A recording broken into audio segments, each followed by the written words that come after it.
About a year and a half ago, we started a project called Destination Racecation, and our pilot episode revolved around Ironman 70.3 Lubbock. And just before we were supposed to release this video, we got the news that Ironman canceled the race. This race always was and always will be very special to us. We also wanted to honor Mike and Marti Greer for all the hard work they put into this race. Hope you enjoy.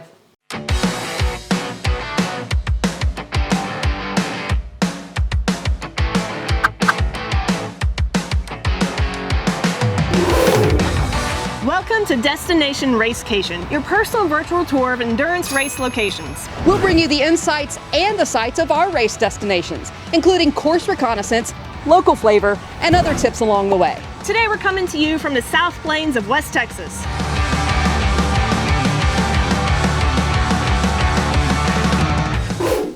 Lubbock, home to windmills, prairie dogs, Buddy Holly, and Texas Tech University. Wreck 'em. Did you know that Lubbock is home to one of the longest running Ironman 70.3 races? Born in 1989 as Ironman 70.3 Buffalo Springs Lake, the event has a long, colorful history, as colorful as its founder, Mike Greer, a legend in the world of triathlon. Then, it was considered one of the toughest half Ironmans in the world, and was one of a few 70.3 distance races that offered qualification slots for Kona. In 2019, the event moved out of Buffalo Springs Lake and more into the city of Lubbock and around Texas Tech University. Gone are the spring-fed lake swim and the short, challenging climbs on the bike course. Since 2019, the swim has been staged here at Dunbar Historical Lake. It's a small body of water, but be prepared. The visibility leaves a lot to be desired. Under the intense Texas summer sun, it's typically a waiting game on whether or not the swim will be wetsuit legal. In the first year at Dunbar, it was wetsuit legal. In 2021, a pre-race rainstorm flipped the temperature enough to make it legal. But in 2022, the race day temperature was above the legal threshold, making for a slower than normal swim for the field. Just come prepared for both to be safe. If you're looking for a flat bike course, it doesn't get much flatter than this. Be prepared to bike the entire 56 miles, as there are no substantial hills in this part of the plains.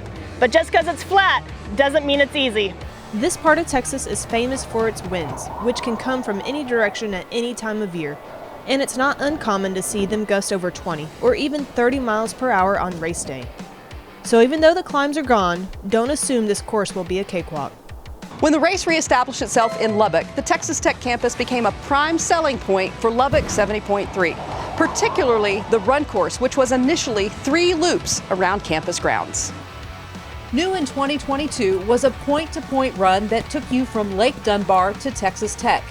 Just past the 6-mile mark, you were greeted with 2 loops around Raiderland, not to mention a segment that took you through Jones AT&T Stadium, home to the Red Raider football team. The campus is perfect for spectators to cheer on athletes at multiple points on race day. Just make sure to bring the sunscreen and stay hydrated, as shade is a rare commodity along the route. You'll finish your day here in the heart of campus. Celebrate with your family, friends, and teammates on a job well done, and surviving whatever elements the day may bring. While you're racing, you probably won't have time to take in some of the popular tourist sites you'll see along the race course. But if you plan ahead, you can certainly make Lubbock a destination race. Honoring one of Lubbock's most famous sons, the Buddy Holly Center pays homage to the famous singer-songwriter. You can visit the center on Tuesdays through Sundays. Check out the center's website for the most up-to-date hours and admission fees. You don't have to look far to see the icon memorialized throughout the city, even at the new Buddy Holly Hall of Performing Arts that is located along the run course. Check out their website for a schedule of upcoming events and performances. As we mentioned earlier, Lubbock is known for its wind. So much so, there's a dedicated museum to the structures that convert wind into energy.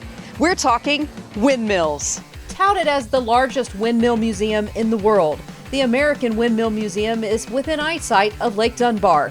There are more than 100 authentic windmills on display spanning generations, a reminder of simpler times and modern-day technology.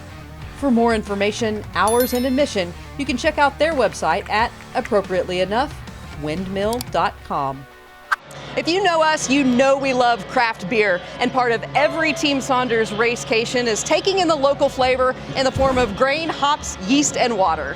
And Two Dogs Brewery fits that bill. It is the perfect spot to carb load or post-race celebration, or hey, why not both? Not only are the suds flowing, Two Docks has quite the schedule of events, 7 days a week, including food trucks, entertainment, and if you like to earn your beer like we do, there's even a Wednesday night run club. We hope you've enjoyed this edition of Destination Racecation Lubbock. Be on the lookout for more episodes coming your way. Until then, safe travels, great racing, and of course, cheers. And no better place than to start at the West Texas Plains. That's not the line. Today we're coming to you from the West Plains of Texas. Shoo fly! Today we're coming to you from the South Plains of West Texas. Yay! There's going to be an outtake section. I think we're good. That was solid. Okay. All right.